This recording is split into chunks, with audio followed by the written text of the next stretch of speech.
नमस्कार, आप देख रहे हैं welcome to Haldwani news channel. Welcome to Haldwani news channel के माध्यम से दिखा रहा हूं हल्द्वानी शहर से उत्तराखंड की बड़ी खबर। इस समय में है अन्ना भाई के पास। अन्ना भाई, क्या आप वक्फ बोर्ड के बारे में कुछ जानते हैं? हाँ सर, थोड़ा बहुत तो नॉलेज रखता ही हूँ मैं वक्फ बोर्ड से जो जुड़ी हुई चीज़ों से। तो क्या वक्फ बोर्ड की संपत्ति बिक सकती है?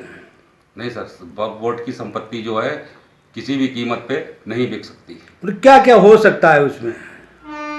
उसमें सर, अगर वक्फ संपत्ति पे कोई भी निर्माण या कोई भी इस तरीके का अगर आदमी करा रहा है और या उसको कोई बेचने की कोशिश कर रहा है तो उसमें तुरंत कार्रवाई भी हो सकती है और वो संपत्ति उसको रोका जा सकता है। अच्छा, तो वक्फ बोर्ड के बारे में थोड़ी सी जानकारी मतलब देंगे आप? किसके वक्फ बोर्ड होता है, क्या सरकार के अधीन होता है, और क्या यदि वक्फ बोर्ड की संपत्ति पे कोई कब्जा करता है तो उसके खिलाफ क्या हो सकता है? उसके खिलाफ सर ये हो सकता है कि अगर वो बोर्ड की संपत्ति पे कोई कब्जा कर रहा है तो पहला तो कोई उसका कारण या कोई उस पर अधिकार इस तरीके का जो है नहीं बन पा रहा उसका, जो मतलब उसको बेच सके। और दूसरा, जो ये वक्फ बोर्ड जो है वो सरकार के अधीन उसमें आता है, जो उसको सरकार पूरा देखती है। वक्फ बोर्ड में पूरा एक सिस्टम सरकार बिठाती सारे है। सिस्टम से चलता है। हाँ, वो वक्फ बोर्ड पूरा सिस्टम से चलता है कि जो भी आमदनी होती है उसी इमारतों पे, उसी चीज़ों पे वक्फ बोर्ड की दे के लीज पे, और वो उसी में ही आमदनी लगाई जाती है। मतलब वक्फ बोर्ड की संपत्ति कोई लीज पे दे सकता है लेकिन बेच नहीं सकता। बेच नहीं सकता। आपका कहने का अर्थ यह है? Yes sir. अच्छा, हाँ।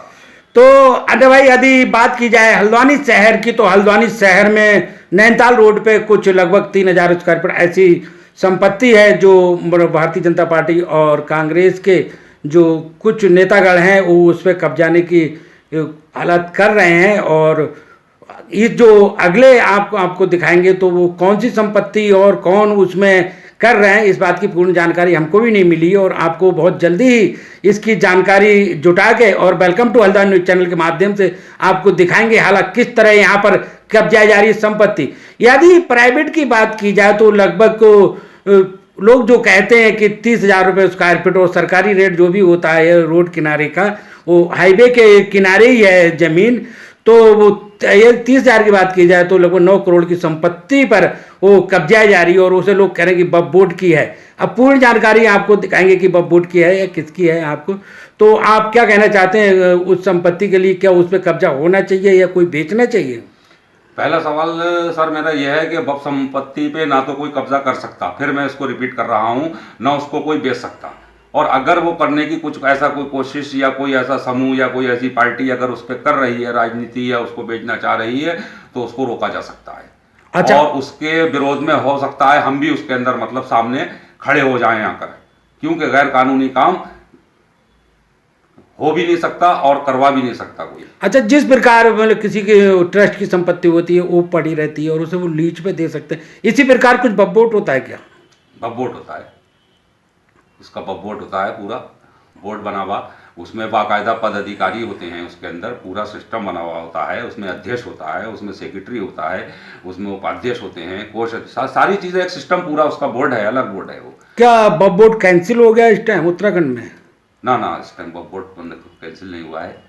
अच्छा, तो वक्फ बोर्ड अपनी जमीन को लीज पे दे सकता है लेकिन बेच नहीं सकता? आपका कहना? बेच नहीं सकता। अगर ये लोग कुछ जो आप बता रहे हैं अगर ऐसा कर रहे हैं तो सबसे पहली सूचना तो वक्फ बोर्ड को ही जानी चाहिए, और उस पर पहला अधिकार वक्फ बोर्ड का ही बन रहा है एक्शन लेने का। और अगर वक्फ बोर्ड को नहीं पता तो वक्फ बोर्ड भी उसमें क्या कर सकता है? कुछ नहीं कर सकता। और जब तक वक्फ बोर्ड को सूचना नहीं जाएगी तो वक्फ बोर्ड उसमें बोल नहीं सकता। अच्छा, किसी तरह बिली भगत से जमीन पर कब्जा हो भी जाता है, कोई बेच भी देता है, तो वक्फ बोर्ड उसके खिलाफ एक्शन करेगा? बिल्कुल एक्शन करेगा। अगर वक्फ बोर्ड को सूचना दी जाएगी तो बिल्कुल करेगा। और जो निर्माण अगर मानो उसमें हो भी गया तो निर्माण ध्वस्त वक्फ बोर्ड करा सकता है और कब्जा ले सकता है वो, क्योंकि वो संपत्ति वक्फ बोर्ड की हुई जब वक्फ बोर्ड की है। धन्यवाद। इस समय हम बात कर रहे थे अन्ना भाई से।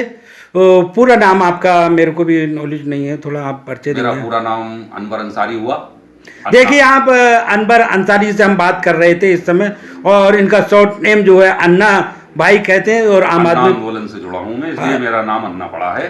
और वहीं से उस पार्टी में मैं शामिल हुआ जहां से ये पार्टी निकली, आम आदमी पार्टी, जब से मैं आम आदमी पार्टी के अंदर हूं और उस आम आदमी पार्टी को उत्तराखंड के अंदर देख रहा हूं।